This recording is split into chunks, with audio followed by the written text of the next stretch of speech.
पुराना फेंक देता है, पुराने का कोई खरीदार नहीं। पुराने कपड़े, फैशन बदल गया, फेंक दिए। तो अगर आपने बचत करके पैसा बैंक में जमा कर दिया तो टैक्स देना पड़ता है, अगर आपने खर्च कर दिया तो कोई टैक्स नहीं है। तो इसलिए खूब खर्च करते हैं। एक तरह से व्यवस्था इस दृष्टि से ठीक है कि जो पैसा है वो सर्कुलेट होते रहना चाहिए। मनी सर्कुलेशन अर्थव्यवस्था एक सिद्धांत है कि पैसे को, धन को अगर आप ब्लॉक कर देते हो, रोक देते हो, और वो समाज में मेरी जेब से आपकी जेब में, आपकी जेब से उनकी जेब में, उनकी जेब से इनकी जेब में, उनकी जेब से उनकी जेब में, वापस फिर मेरी जेब में, ऐसे घूमता नहीं है तो अर्थव्यवस्था रुक जाती है। इसलिए पैसा घूमता तो रहना चाहिए। भारतीय लोग पैसे को पुराने समय में ब्लॉक कर देते थे, अर्थव्यवस्था जाम होती थी। किस वजह से? क्योंकि बैंक नहीं थे, अर्थव्यवस्थाएं बड़ी तरल नहीं थी। तो जो कुछ आपने पुरुषार्थ से, अपनी मेहनत से कमाया, इकट्ठा किया, उसको कहां रखो? गले में पहन लो, कान में पहन लो, हाथ में पहन लो, और फिर उससे भी ज्यादा है तो जमीन में दबा के रख लो, संभाल के। ठीक है? तो ये पैसा मूवमेंट में नहीं रहा ना, गतिशील नहीं रही अर्थव्यवस्था। ये भी ठीक नहीं था, ये भी ठीक नहीं था, क्योंकि वैदिक दर्शन इस बात को अनुमति नहीं देता है। तो ध्यान दीजिए, भारतीय लोग क्या करते हैं? भारतीय लोग, डॉक्टर भरत बोलते हैं कि चीजों के आखिरी उपयोग तक जाते हैं। बचत एक अच्छी चीज है, पर उससे ज्यादा बड़ी चीज है उपयोग। अमेरिका में मेरी घड़ी खराब हो गई, घड़ी खराब हो गई तो जिनके यहां मैं अतिथि था, मैंने उनसे कहा मेरी घड़ी खराब हो गई। उन दिनों मोबाइल नहीं था, ये सन 90 की बात है, मोबाइल था नहीं। और घड़ी क्या, दीवार घड़ी लेके चलेंगे गले में ऐसे लटका के टाइम देखने? रिश्तवाज चाहिए, जरूरी चीज है, और मुझे तो बहुत जरूरी चीज है। तो लीजिए, उन्होंने कहा कि चलते हैं। संडे का दिन था, मैनहट्टन गए, सैटरडे था, मैनहट्टन गए, सबसे बड़ा मार्केट न्यूयॉर्क का। तो वहां गए तो पता चला कि घड़ी को सुधारने की कीमत है $25 और नई घड़ी आएगी $19 में। तो फिर क्या करेंगे आप? सुधरवाएंगे? तो चीजें वहां फेंक दी जाती हैं। एक कारण उनकी जनसंख्या कम होना भी है, लेकिन बहुत बड़ा कारण यह है कि वो चीजों से ऊब जाते हैं जल्दी। नया मॉडल, नया मॉडल, ये बड़े उद्योगपतियों को फायदा पहुंचाता है, लेकिन फिर इन टोटल पूरी अर्थव्यवस्था को धीरे धीरे घुन की तरह खा जाता है। क्योंकि चीजों को फिर बनाने के लिए प्रकृति का दोहन करना पड़ता है। आपने एक प्लास्टिक की चीज फेंक दी, वो बर्बाद हो गई, दोबारा से फिर आप पेट्रोलियम से प्लास्टिक निकालोगे, और प्लास्टिक बनाने के फिर आप नए केमिकल्स उसमें मिलाने पड़ते हैं। उन केमिकल्स को बनाने के लिए फिर नई फैक्ट्रियां चलेंगी, उसमें ऊर्जा खर्च होगी, बिजली खर्च होगी, बिजली बनाने के लिए फिर आप पेट्रोल, डीजल, कोयला ये सब जलाओगे, प्रदूषण भी फैलाओगे। सारी चीजें अंतिम उपयोग तक जानी चाहिए, नहीं तो प्रकृति की चीजें, प्रकृति के साधन, ज्यादा उनका दोहन होता है, ज्यादा उन्हें आप खींचते हो, और वो चीजें कम पूरी तरह उपयोग में आए बिना ऐसे ही फेंक दी जाती हैं, और फिर अर्थव्यवस्था धीरे धीरे चौपट होती है। भारतीय व्यक्ति क्या करता है? खाद की बोरी लाता है, उसके प्लास्टिक के बोरे में खाद, फर्टिलाइजर खरीद के लाया, खाद खेत में इस्तेमाल हो गया, वो प्लास्टिक को फेंक देंगे। क्या करेंगे? उसको जोड़ करके बैठने की वो बना लेंगे, ऊपर छाने की, गांव में ऊपर छप्पर के ऊपर उसे डाल देंगे, और वो भी जब फट जाएगी तब क्या करेंगे? उसकी रस्सी बना लेंगे। रस्सी भी जब हो जाएगी, साड़ी जब आपकी तार तार हो जाती है, पुरानी हो जाती है, तब कोई आता है जो आपकी पुरानी साड़ी खरीद ले जाता है, बदले में बर्तन दे जाता है, नमक दे जाता है, कुछ दे जाता है। ऐसा चलता है कि नहीं गुजरात में? वो क्या करता है उसका? आप भी पुराने कपड़ों को जब तक पोंछा बना लिया, कुछ और कर लिया, इस्तेमाल के आखिर तक जाते हैं कि नहीं? द्रौपदी का अक्षय पात्र है कि नहीं आपके पास? बर्बाद मत होने देना चीजों को, क्योंकि वो आपको किसी और सत्ता की ओर से मिली हैं। वो हमेशा के लिए नहीं है। कब तक के लिए हैं? अगर भुज में आपके 15 मकान हैं, आपके कितने हैं? सच बताओ, सचमुच आपके कितने हैं? अगर आपके नाम रजिस्ट्री है 15 मकान की, पर आपके कितने हैं वास्तव में, रियलिटी में? जो 15 मकान आपके नाम हैं वो रियलिटी में आपके नहीं हैं, वास्तव में आपके नहीं हैं। वो तो आपकी कल्पना में है कि हाँ ये हमारे नाम है, हमारा है, आप समझते रहो। आपका सिर्फ वही है जिसमें आप रह रहे हो, सिर्फ वही है। और कब तक है? कब तक है? जब तक आप रह रहे हो। उसके बाद किनका है? आपके बेटे बेटियों का। पर वो बेटे बेटी किनके हैं? आपको लगता है कि वो आपके हैं, पर वो जीवात्मा दूसरे हैं, बिल्कुल डिफरेंट। वो आप तो नहीं हो, है तो दूसरा ही, है तो दूसरा ही, दूसरा ही कोई एंजॉय करेगा फिर उस मकान को। इसलिए ध्यान देना, संपदाएं सिर्फ तब तक तुम्हारी होती हैं वैदिक दार्शनिक चिंतन के अनुसार जब तक आप उनका उपभोग कर रहे हो या उपयोग कर रहे हो। दोनों में अंतर है। उपभोग की लिमिट है। उपभोग एक सीमा से आगे नहीं जाता, क्योंकि शरीर की सीमा है। आप कितने रसगुल्ले खा लोगे,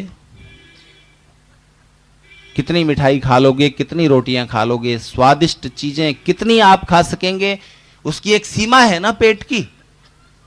एक रसगुल्ला मजा देगा, दूसरा वो भी अच्छा लगेगा, तीसरा वो भी अच्छा लगेगा, पांचवां, छठा, आठवां, 10वां, 15वां, कोई तो एक ऐसी सीमा आएगी जब शरीर कहेगा अब नहीं, अब नहीं। इसके बाद भी अगर आपने कोई एक रसगुल्ला अंदर डाला तो जो अंदर गए हैं वो भी सब बाहर आ जाएंगे। सीधी बात है ना? तो शरीर के जो सीमाएं हैं, उनकी जो लिमिटेशंस हैं, उनको पहचानें। उनसे ज्यादा का उपभोग नहीं हो सकता, लेकिन उपयोग कितना हो सकता है? उपयोग तो आप कितना भी कर सकते हो, कितनी भी संपदाएं आपके पास हो, उन सब का आप उपयोग कर सकते हो। इसलिए वेद का मंत्र है शतहस्त समाहर सहस्र हस्त संकिर। क्या कहता है मंत्र? सैकड़ों हाथों से कमाओ, क्योंकि आप इन दो हाथों से कितनी भी मेहनत कर लो, ध्यान दीजिए, इन दो हाथों से आप कितनी भी मेहनत कर लो, कितना भी दिमाग लगा लो, आप उतना ही कमा पाओगे। इस शरीर को चलाने के लिए जितना खर्च होता है, अर्थशास्त्री बोलते हैं, इस शरीर को चलाने के लिए जितना खर्च होता है, कोई भी एक साबुत अंगों वाला बुद्धिमान इंसान कुछ भी बिजनेस करे, कैसा भी प्रोफेशन, उसका व्यवसाय कैसा भी हो, इस शरीर पर जितना खर्च होता है उससे अधिकतम 2.5 गुना कमा सकता है कोई भी एक आदमी, कितनी भी मेहनत करे रोज। तो ज्यादा कमाना हो, ज्यादा धन संपदा चाहिए तो क्या करो? आपको अपने हाथ बढ़ाने पड़ेंगे। 2 हाथों से नहीं कमा सकोगे, आपको सैकड़ों हाथों से कमाना पड़ेगा। शतहस्त समाहर, वो सैकड़ों हाथ कहां से आएंगे? कौन है वो सैकड़ों हाथ? जो आपके सहयोगी, आपके कर्मचारी, आपके वर्कर्स, वो आपके हाथ हैं। आप ही उन्हें कार्य देते हो, करो ये काम, इस योजना से करना है, उस टारगेट को पूरा करना है। वो आपकी योजना के साथ जुड़कर कार्य करते हैं, वो आपके हैंड्स बन जाते हैं, आपके हाथ बन जाते हैं। सैकड़ों हाथों से कमाना, क्योंकि एक बुद्धिमान व्यक्ति उद्योगपति है, पूंजीपति है, या कोई बड़ा व्यापारी है, व्यवसायी है, कम से कम 5, 10, 50 लोगों को अपने साथ जोड़ता है, उनको भी रोजगार मिला, इसकी भी संपदा बढ़ी। लेकिन वेद यहीं पर चुप नहीं हो जाता, बात इससे आगे बढ़ती है। शतहस्त समाहर, सैकड़ों हाथों से कमाना, लेकिन फिर क्या करना? हजारों हाथों से बिखेर देना। सहस्र शतहस्त समाहर सहस्रहस्त संकिर। सर जरा मुझे बताइए, आप अपनी सैकड़ों हाथों की कमाई को, बल्कि हजारों हाथों की कमाई को मेरे पास ला करके रखिए, मैं एक हाथ से, वो भी उल्टे हाथ से, केवल 1 मिनट में सब बांट दूंगा। और वेद कह रहा है हजारों हाथों से बांटो, हजारों बांटो। तो क्या अर्थ है इसका? नहीं, इसका अर्थ दूसरा है। सैकड़ों हाथों से इकट्ठा कीजिए, समाहर, लाइए, एकत्र करके लाइए, पर इकट्ठी करने वाली संपदा नहीं, समाहर, जिसको आपने सृजन किया है, जिसको आपने निचोड़ा है, जिसका आपने निर्माण किया है। ध्यान देना, धन संपत्ति का सृजन एक अलग बात है, अर्जन एक अलग बात है। संपदाओं को, दौलत को इकट्ठा कर लेना अलग बात है। इकट्ठा तो चोर भी कर लेगा, लुटेरा भी कर लेगा, डाकू भी मिलकर दूसरों की संपदाएं लूट लूट कर इकट्ठी कर लेंगे कि नहीं कर लेंगे। अर्जन पर जोर नहीं है, सृजन पर जोर है। आपने संपदाओं को क्रिएट किया, वो संपदाएं क्रिएट होती हैं 3 चीजों से, कृषि, उसके बाद उद्योग, उसके बाद व्यापार। कृषि के द्वारा आप जमीन में से उपयोगी पदार्थों को निकालते हैं, लेकिन जमीन में से जो उपयोगी पदार्थ निकलते हैं वो मनुष्य के काम में वैसे के वैसे ही नहीं आते, उनका रूप बदलना पड़ता है। कपास जमीन में पैदा हुई, लेकिन कपास को आप पहन लोगे? पहनने के लिए तो क्या करना पड़ेगा? उद्योग। उद्योग मतलब कुछ ऊंचा उठाना उस वस्तु को, उद्योग, इंडस्ट्रियलाइजेशन। आप किसी यंत्र से उस कपास का धागा बनाते हैं, धागे को बुनकर कपड़ा बनाते हैं, कपड़े को सिलकर आप और अधिक उपयोगी बनाते हैं और पहनने योग्य वस्त्र सिलकर के तैयार होते हैं। यह हुआ कृषि के द्वारा पाए हुए पदार्थों का उद्योग के द्वारा उपयोगीकरण। जब यह हो गया तब उसके बाद कपड़ा बना, साड़ी बनी सूरत में, अहमदाबाद में, भुज में भी तो कोई लेकर के आएगा।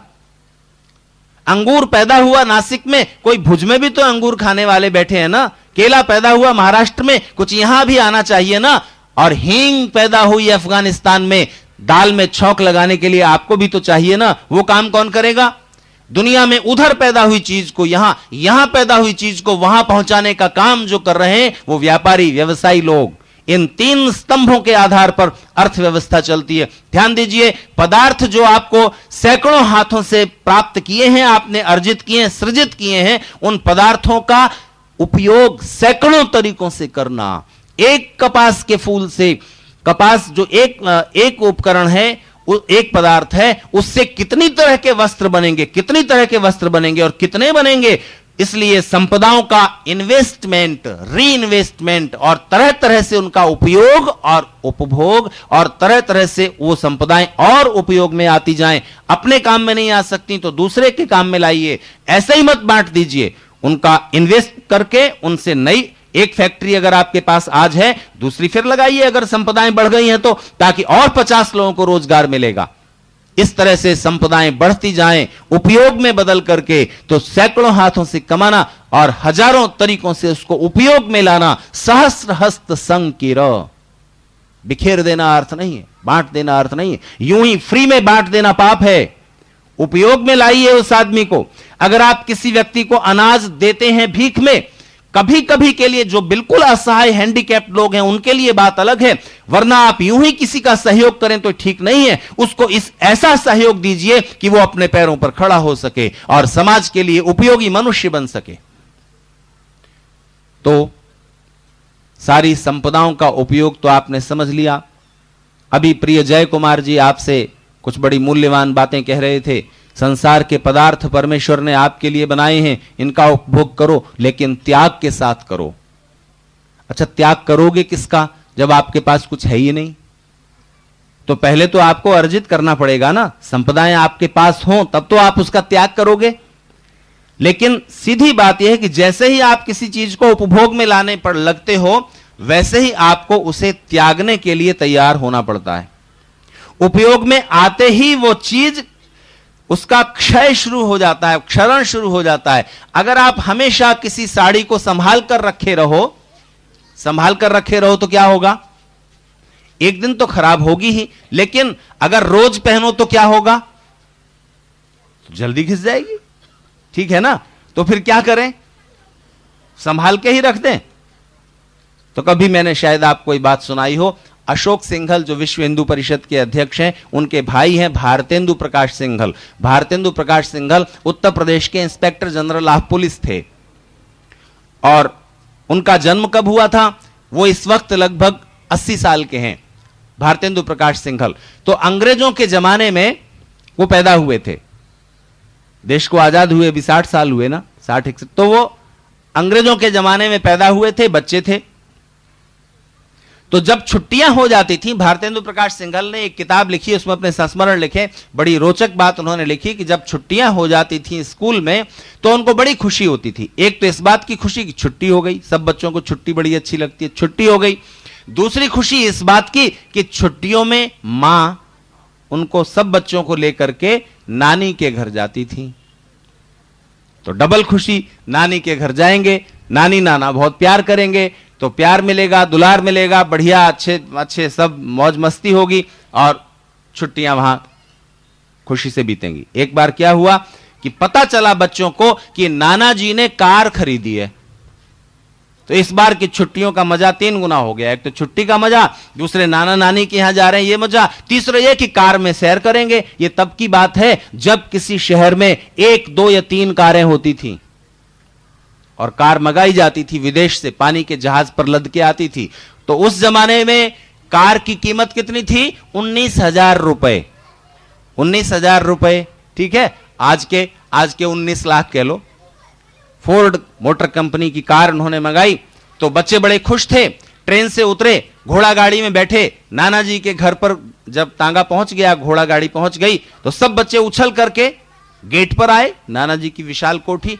बच्चे इस इंतजार में थे कि नाना जी, हमेशा जैसे पता होता था कि बेटी आ रही है बच्चों के साथ, तो वो दरवाजे पर होते थे, आते ही बच्चों को गोद में ले लेते थे। बच्चों ने देखा नाना जी तो आज आए ही नहीं, क्या बात है, बीमार तो नहीं है?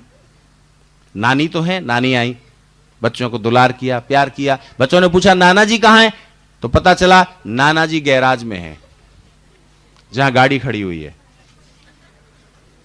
बच्चे उछलते हुए वहीं चले गए, नाना जी के पास जाकर, नाना जी। अरे नाना जी क्या कर रहे थे? नाना जी कपड़ा लेकर के बड़े प्यार से और बड़ी सावधानी से कार पहुंच रहे थे, साफ कर रहे थे। घर में 25 नौकर हैं, किसी को भी बोल दो कार साफ करने के लिए, नहीं, नौकर खराब कर सकता है, बड़े रफली कपड़े को मार सकता है, खरोंच पड़ जाएगी, स्क्रैच पड़ जाएगा, कार का पेंट खराब हो जाएगा। नहीं, खुद कपड़ा लेकर के उसको ऐसे ऐसे ऐसे ऐसे पहुंच रहे हैं। तो बच्चों ने कहा नाना जी आप क्या कर रहे हो, लाओ हम पहुंच दें। बच्चे समझदार हैं कि बड़ों को अपने रहते क्यों काम करने दें, हम पहुंचते हैं ना। नहीं, दूर हटो, कार के पास नहीं आना। नाना जी ने रोक दिया वहीं। बच्चे सोच रहे हैं नाना जी को क्या हो गया, इतना प्यार करते थे, दूर हटो, वहीं खड़े रहो, गोद में उठा लेते थे, हमसे ज्यादा ये कार इनके लिए कीमती हो गई, प्यार ही नहीं कर रहे हैं। तब बच्चों ने पूछा नाना जी हमें कार में घुमाने कब ले चलेंगे?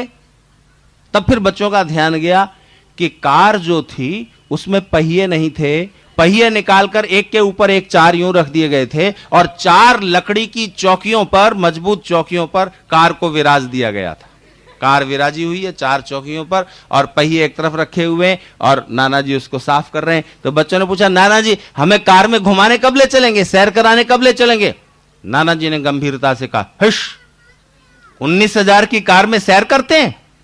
19,000 की कार है तो लीजिए भाई साहब, 19,000 की कार आई है तो अब उसके साथ इतना अटैचमेंट हो गया है कि अब वो उपयोग में नहीं लाई जाएगी, रखी रहेगी, चौकियों पर विराजी रहेगी। तो फिर क्या करेंगे उस कार का?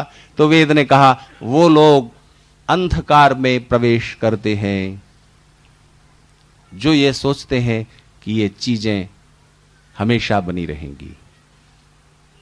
वो लोग और भी गहरे अंधकार में प्रवेश करते हैं जो ये सोचते रहते हैं कि ये चीजें टूट जाएंगी, हाय हाय खत्म हो जाएंगी, संभाल के रखे रहो। अंधं तमः प्रविशन्ति ये संभूतिमुपासते ततो भूय इवते तमो यौ संभूत्यामृताः। वो लोग गहरे अंधकार में प्रवेश करते हैं जो ये समझते हैं कि अरे ये चीज नष्ट हो जाएगी, खत्म हो जाएगी, संभाले रहो, बचाए रहो, संभाल कर रख लो, संग्रह कर लो, तिजोरी में रख लो, खर्च मत करना, खाना मत, पीना मत, बांटना मत। और वो लोग और भी गहरे अंधकार में प्रवेश करते हैं जो ये समझते हैं ये तो हमेशा बना रहेगा संसार, अरे शरीर ही हमेशा नहीं रहना है। इसलिए जीवन का नियम क्या है? जोड़, समन्वय, हार्मोनाइजेशन। संभूतिम च विनाशम च यस्तद्वेदो भयम सह विनाशेन मृत्युम तीर्त्वा संभूत्या अमृतमश्नुते। संभूति और असंभूति, निर्माण और विनाश, दोनों को समन्वित रूप में देखो। चीजें हैं तब तक तुम्हारे लिए हैं जब तक तुम उनका उपभोग कर रहे हो, उपयोग कर रहे हो। अंत में वो तुम्हारी नहीं है, तुम्हें किसी उद्देश्य से मिली है। ठीक इसी तरह से न केवल ये पदार्थ बल्कि ये जीवन भी, ये शरीर भी। इसलिए इसके वास्तविक अर्थ और उद्देश्य को समझो। श्रद्धेय डॉक्टर आनंद स्वामी जी ने बहुत संक्षेप में, बड़े नपे तुले शब्दों में आपके मन में वो चीज बिठाने की कोशिश की। जीवन का अर्थ और उद्देश्य क्या है? जब हम ठीक से विचार पाते हैं, शरीर के सुख पाइए पर उनमें डूबना मत। शरीर के रसों को प्राप्त करना, शरीर के साथ जुड़े हुए जो भी संसार के एंजॉयमेंट्स हैं उन सबको लीजिए, लेकिन उनमें इतना मत डूब जाओ कि जीवन के और गहरे जो आनंद हैं उनमें प्रवेश करने का अवसर न तुम्हें मिले। बौद्धिक, मानसिक और आध्यात्मिक आनंद जीवन के, इस मनुष्य जीवन के गहरे लक्ष्यों के साथ जुड़े हुए हैं। कल इसी वक्त के व्याख्यान में मैंने आपसे बात विस्तार से कही थी। संसार के सारे उपभोग के पदार्थों को एकत्र करना, उनका उपभोग भी करना, लेकिन अन्याय के साथ नहीं, दूसरों का हिस्सा छीन करके नहीं। और उसमें इतना मत डूबना कि जिस परम शक्ति ने ये सारे रसीले पदार्थ बनाकर आपको दिए हैं, उसको धन्यवाद करने के लिए और उसके आनंद को प्राप्त करने के लिए आपके पास समय ना बचे। बस जीवन को जो 3 भागों में बंटा हुआ है, बचपन, जवानी और बुढ़ापा, मैंने आपसे कहा कि इसके अलग अलग कालखंड में अलग अलग प्रकार के कर्तव्यों का जो समायोजन है वो ठीक से कर लेना चाहिए। जब आप बच्चे हैं, अभी जवानी आ रही है, तब तक आप जीवन को ठीक से संभाल लें, उसकी तैयारी ठीक से कर लें। शरीर भी बलवान बनाओ, बुद्धि को विद्या से, ज्ञान से जोड़ो और मन को साहस, धैर्य और जो मानसिक गुण हैं उन गुणों का भी अर्जन करना पड़ता है। किसी में स्वाभाविक रूप से कोई गुण है, किसी में कोई गुण वो जन्मांतरी है, पूर्व जन्म की वजह से। लेकिन अभी अगर आप कायर हैं, साहसी हो सकते हैं अभ्यास से। अगर आप चंचल चित्त हैं, धैर्यवान हो सकते हैं अभ्यास से। तो अभ्यास से मानसिक गुण भी अर्जित किए जाते हैं। जैसे अभ्यास से विद्या पाई जाती है, बौद्धिक गुण प्राप्त किए जाते हैं, इसी तरह से अभ्यास से मानसिक गुण भी अर्जित होते हैं। और ईश्वर से की गई प्रार्थना उन बौद्धिक, मानसिक गुणों और शक्तियों को प्राप्त कराने में सबसे बड़ी सहायता करती है। रोज ईश्वर से आप मांगे, धियो यो न प्रचोदयात्, हे प्रभु मेरे बुद्धि और मन को शक्तिशाली बनाओ। परमेश्वर की ओर से जब आप प्रार्थना करते हैं तो प्रार्थना भी एक पुरुषार्थ है और उसके बदले में आपको परमेश्वर वो बौद्धिक, मानसिक, दिव्य शक्तियां और गुण प्रदान करेंगे। जो मांग रहा है, जो प्रार्थना कर रहा है, उसे मिलेगा।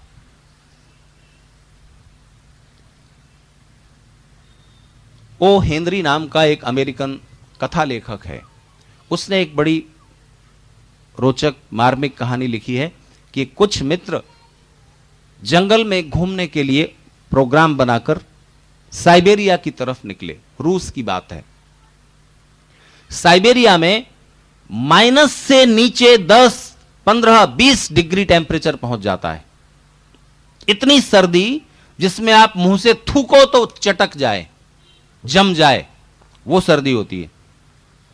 ये जो मित्र था, ये किस अमेरिका के कैलिफोर्निया इलाके से आया था। इसके और साथी दोस्त रशिया के, उन्होंने कहा कि हम वहां मिलेंगे।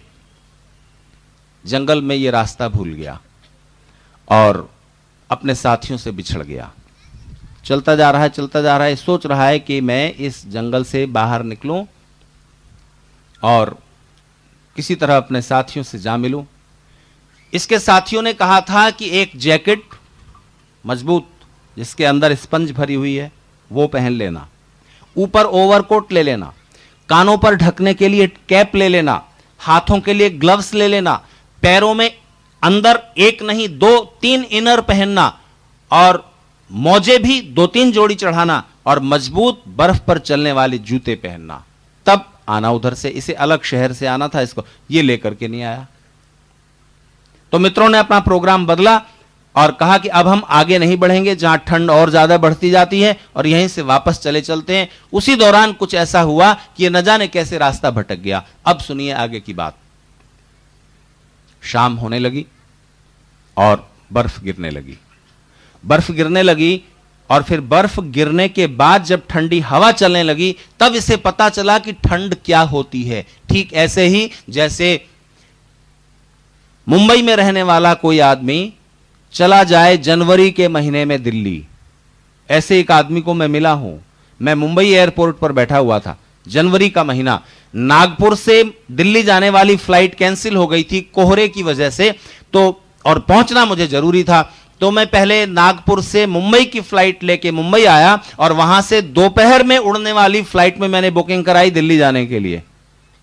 खर्च दुगना हुआ, लेकिन जाना ऐसा ही आवश्यक था कि वो सब खर्च करना उपयोगी था। तो मैं बैठा हुआ था एयरपोर्ट पर फ्लाइट के इंतजार में, तो मैंने देखा गुजरात के कोई सज्जन मुंबई में रहने वाले वो दिल्ली जा रहे हैं, और उन्होंने एक आधा स्वेटर अपना, छोटी सी एक उनकी जो वो थी अटैची, उस आधे स्वेटर को ऊपर ही रखा हुआ था कि दिल्ली में उतरूंगा तो इसको पहन लूंगा।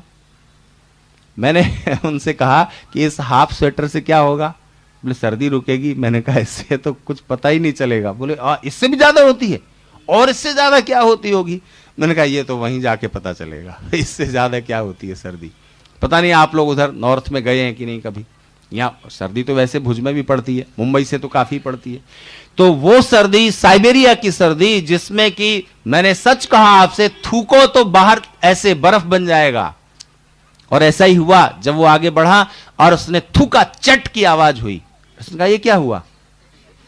हंसने की बात नहीं है, ये सच्चाई है, रियलिटी है, ये जम जाता है थूक। बस ये अतिशयोक्ति होगी कि मैं कहूं कि मैंने बात बोली और आपसे पहले वो शब्द जम गए, ये तो अतिशयोक्ति है, अतिरंजना है, वो तो नहीं होगा। लेकिन वो थूक जम जाता है, आखिर पानी तो है, वो एकदम बाहर निकला और जमा। वो सर्दी, उस सर्दी की जब शुरुआत हुई तब उसने कहा कि अब क्या करूं। हाथ पर ठिठुरने लगे, कांपने लगा, बर्फीली हवाएं उस सारे पैंट और उसके अंदर जब घुसने लगी, तब उसने कहा कि अब एक ही चीज मुझे बचा सकती है, और वो है आग। किसी तरह आग जलाओ। तो उसने आग जलाने के लिए सूखे पत्ते, सूखी छोटी छोटी टहनियां जो वृक्ष के नीचे पड़ी हुई थी, उनको इकट्ठा किया, और उनको इकट्ठा करके उसने माचिस निकाली। बस संयोग से उसने माचिस जरूर जेब में रख ली थी। ठंड बचाने वाले कपड़ों को रखने का जो सलाह मित्रों ने दी थी, उसने उसको इग्नोर कर दिया, उसको नहीं माना। लेकिन माचिस साथ में रखी हुई थी, क्योंकि सिगरेट पीता था, तो माचिस साथ में थी। बड़ा खुश हुआ कि अब तो मैं बच जाऊंगा, सवेरा होगा और फिर मैं किसी तरह से इस जंगल से बाहर जाने की कोशिश करूंगा। उसने वो सूखी टहनियां और पत्ते इकट्ठे किए और माचिस जेब से निकाली। माचिस को खोला तो उसमें केवल 3 तीलियां थीं, 3 ही स्टिक। सर्दी से हाथ ठिठुर रहे थे, उंगलियां ऐसे हो रही थी। उसने किसी तरह से माचिस को खोला, तीली को निकाला और ऐसे ऐसे कांपते हाथों से, ठिठुरते हाथों से माचिस की उस तीली को दियासलाई पर, वो मैच बॉक्स पर रगड़ा ताकि वो जले। रगड़ने की कोशिश में वो टूट गई।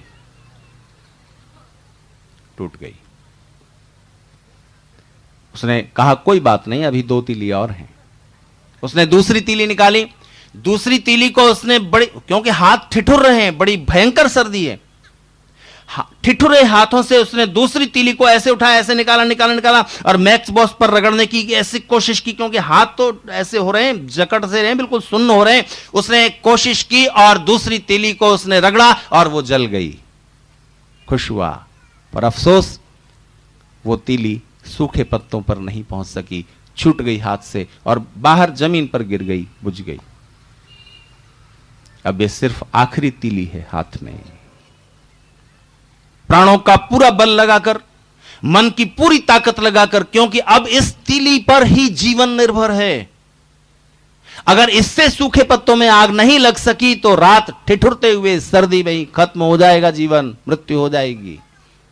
इसीलिए पूरी सावधानी से, पूरी ताकत से, पूरा मनोबल लगाकर इसने इस तीसरी तीली को बड़ी सावधानी से माचिस पर रगड़ा और जल गई। और ठिठुरते ऐसे हाथों से इधर उधर ना गिर जाए, छूट ना जाए, बड़े उससे उसने सावधानी से उन सूखे पत्तों के साथ ला करके उसको रख दिया। और एक सूखे पत्ते ने उस आग को पकड़ लिया, दूसरा पत्ता भी, तीसरा पत्ता भी, और आग जल गई। और यह बड़ा खुश हुआ और हाथ सेकने लगा। अभी नहीं, अभी तालियां नहीं, अभी आगे की बात तो बची हुई है। ये बड़ा खुश था। पत्ते जल गए, फिर वो छोटी छोटी टहनियां, वो लकड़ियां भी जल गईं, आग अच्छे से जलने लगी। और ये खुश हुआ कि अब आज की रात मैं ठीक से बिता लूंगा, जब ये आग बुझने लगेगी और दूसरी टहनियां इकट्ठी कर लूंगा। ईंधन तो जंगल में होता ही है, लकड़ियां तो पड़ी हुई हैं। लेकिन तभी क्या हुआ, एक बूंद गिरी ऊपर से, टप। उसने कहा ये बूंद कहां से आई? आसमान तो साफ था, बर्फ गिर के खत्म हो चुकी थी, आसमान में तारे निकल रहे थे, ये बूंद कहां से आई? ओहो, उसने क्या बेवकूफी की थी। एक वृक्ष के नीचे उसने शरण लेकर वो पत्ते इकट्ठे किए थे। वृक्ष पर जमी हुई थी बर्फ। जैसे ही आग नीचे जली, वो बर्फ गर्मी से पिघली। पहली बूंद गिरी टप, दूसरी गिरी टप, तीसरी गिरी टप, और जब तक ये सावधानी करता तब तक तो बर्फ का एक पूरा ऐसा टुकड़ा धप से आके उस आग पर गिर गया और पूरी आग बुझ गई। ओफ, ये सिर्फ कहानी हो सकती है मित्रों, पर हम में से ज्यादातर लोगों के साथ घट रही घटना है। बचपन का समय 3 तीलियां हैं दिया सलाई में हमारे पास, बचपन, जवानी, बुढ़ापा। बचपन की तीली यूं ही टूट जाती है असावधानी में, जीवन का लक्ष्य न समझते हुए। क्या करना है जीवन में, ऐसे ही माता पिता हैं ही, कमा रहे हैं, खाने को पहनने को सब मिल ही रहा है, ऐसे ही बर्बाद हो जाता है वो वाला जीवन, वो वाला पार्ट, वो तीली टूट गई, यूं ही चली गई। दूसरी जली तो, पर उन चिंगारियों को, उन पत्तों, सूखे पत्तों, उपयोगिता के साथ, ताकि और आग जल पाती, दूसरी चली गई यूं ही। और तीसरी ऐसी जगह जलाई जहां पर बर्फीले पुराने संस्कार और न जाने क्या क्या चीजें हैं, वो बर्फ उसको आकर कहीं जमा देती है, और तीनों तीलियां व्यर्थ चली गईं। ये तो बड़ी भारी क्षति है। वो तो छोटी सी बात थी, दिया सलाई की 3 तीलियां, लेकिन ये जो जीवन का अर्थ है और इसके साथ जो जुड़े हुए 3 कालखंड हैं, इनमें हर एक का अपना अपना उपयोग है। उसको बेकार मत जाने दो, ठीक उपयोग, ठीक दिशा में उपयोग, उसका अर्थ और उद्देश्य समझते हुए। जीवन का अर्थ और उद्देश्य क्या है, उपयोग क्या है, प्रयोजन क्या है, लक्ष्य क्या है? सुख और आनंद की प्राप्ति। सुख के साधन जुटाने के लिए आपको कुछ करने लायक बनना पड़ता है। कुछ करने लायक बनिए, हाथों से कुछ आप कर सकें, और हाथों से कुछ कर सकेंगे वही जो दिमाग में कुछ होगा, कुछ ज्ञान होगा, कुछ करने लायक आपने सीखा होगा, तो वो करके आप शरीर के सुखों के साधन जुटा सकोगे। मिलेंगी भोजन, बढ़िया मकान, कार, ये सब तो आपके अपने परिश्रम से प्राप्त होना है। यहां तो आपको बौद्धिक, मानसिक और आध्यात्मिक आनंद की जो खुराक है वो वर्ष में एक बार मिलती है। रिचार्ज कर लीजिए यहां से अपने को, और उसके बाद तो वर्ष भर आपको उसी ऊर्जा से काम चलाना है। तो बस एक बात कहूं और समाप्त कर दूं। मेरे एक मित्र पूना से मुंबई चले। पूना से मुंबई किस लिए चले? उनको मुंबई एयरपोर्ट पहुंचकर फ्लाइट पकड़नी थी न्यूयॉर्क जाने के लिए। ध्यान दीजिए, मुंबई एयरपोर्ट से फ्लाइट पकड़नी थी पूना में रहने वाले मेरे मित्र को न्यूयॉर्क जाने के लिए, और जाना बहुत जरूरी था, पहुंचना निश्चित समय पर अति आवश्यक था। समस्या क्या थी कि इनका जो एयर टिकट था, हवाई जहाज का टिकट, वो मुंबई के इनके किसी रिश्तेदार के पास था। उसको इनसे मिलना था और इन्हें कुछ सामान देना था अपने किसी रिश्तेदार को कि तुम न्यूयॉर्क जा रहे हो, ये पैकेट लेते जाना। ठीक है, वो भी लेते जाएंगे। तो इन्होंने कहा कि टिकट मेरी खरीद लो, पैसे मैं तुम्हें दे दूंगा, और टिकट लेकर के तुम एयरपोर्ट आ जाना, और जो सामान तुम्हें न्यूयॉर्क भिजवाना है वो सामान और मेरा टिकट भी लेकर के एयरपोर्ट आ जाना। मैं पूना से मुंबई पहुंच रहा हूं, पहले मैं तुम्हारे घर आऊंगा, फिर हम दोनों साथ चलेंगे एयरपोर्ट। ठीक है। अब इन्होंने क्या किया, ये चले और रास्ते में इन्होंने अपना मोबाइल ऑन किया और अपने दोस्तों से बात करने लगे। और क्या हो रहा है? हाँ, मैं न्यूयॉर्क जा रहा हूं। हाँ, तब लौटूंगा। और क्या हो रहा है? और इस तरह की और कौन सी फिल्म देखी? अच्छा, हाँ, उसमें तो उसने एक्टिंग की है। हाँ, बड़ा मजेदार अभिनय किया है, बड़ी अच्छी फिल्म है, मैं भी देखूंगा, वगैरह। इस तरह की फिजूल बातें जो फिर भी की जा सकती थी, लेकिन ये अभी करते रहे। इसके बाद क्या हुआ? ट्रैफिक जाम मिला। रास्ते में ट्रैफिक जाम, और ये बस में थे और समय पर पहुंच जाएंगे, ठीक टाइम पर निकले थे, लेकिन ट्रैफिक जाम रास्ते में। पता नहीं कोई ट्रक खराब हो गया था, कुछ बात, ये तब की बात है जब एक्सप्रेस वे नहीं बना था मुंबई से पुणे का। अभी तो 4 गाड़ी इधर से 4 गाड़ी उधर से जाती हैं, लेकिन तब घाट पर ऐसे ऐसे उतर या रास्ता था, उसमें एक ट्रक खराब तो रास्ता जाम। अब रास्ते ट्रैफिक जाम में फंसे हुए और मोबाइल से अपने मित्र को यह संदेश देना चाहते हैं कि अब मैं मुंबई तुम्हारे उधर दक्षिण मुंबई में नहीं आऊंगा, मैं सीधे एयरपोर्ट पहुंचूंगा। जाम खुल तो गया है लेकिन धीरे धीरे चल रहा है ट्रैफिक, मैं अब तुम्हारे घर नहीं आऊंगा, तुम भी एयरपोर्ट सीधे पहुंचो और मैं भी सीधे एयरपोर्ट पहुंचता हूं ताकि मुझे टिकट मिल जाए और मैं फ्लाइट पकड़ सकूं। लेकिन मोबाइल की बैटरी डिस्चार्ज हो चुकी है, रास्ते में उसको रिचार्ज करने का कोई तरीका नहीं है। और ये उस वक्त की बात है जब मोबाइल हर किसी के पास नहीं होता था।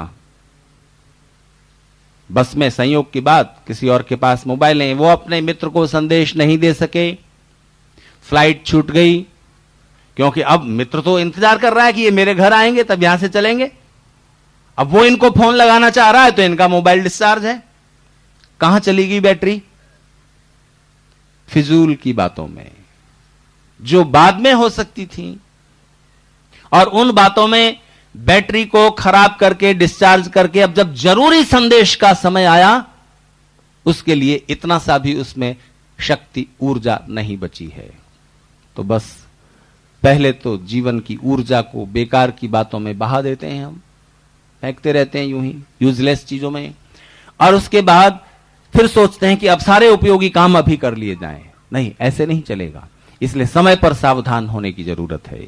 जीवन के उद्देश्य को और वास्तविक लक्ष्य को समझें, और शरीर और आत्मा इन दोनों का ये ठीक संयोजन मानव जीवन है। शरीर के सुखों को भी प्राप्त करें, आध्यात्मिक आनंद के लिए भी सावधान रहें, लोकोपकार और समाज सेवा के लिए भी समय दें। जीवन को इस तरह से एक संतुलित रूप दीजिए कि जीवन सुखी भी हो जाए और आनंदमय भी हो जाए। यही संदेश बार बार फिर से हम अपने मन में गहरा कर लेने के लिए आर्य समाज के इस वार्षिकोत्सव में और दूसरे इस प्रकार के धार्मिक आयोजनों में एकत्र होते हैं, ताकि वो चीजें फिर से रिमाइंड हो जाएं, हमारे मन में वो विचार फिर से ताजा हो जाएं। नहीं तो समय की धूल उनको दबा देती है, भूल जाते हैं और फिर हम अपना वैसा ही जीवन ढीला ढाला जीने लगते हैं। उसको फिर से ऊर्जा से भर देने के लिए हम यहाँ एकत्र होते हैं। आर्य समाज के अधिकारी उसका अवसर उपलब्ध कराते हैं ताकि हम सब बैठ करके अपने उन संदेशों को फिर से अपने मन में ताजा कर सकें और अपने जीवन की यात्रा को ठीक दिशा में ले जाने में समर्थ हों। ओम शांति।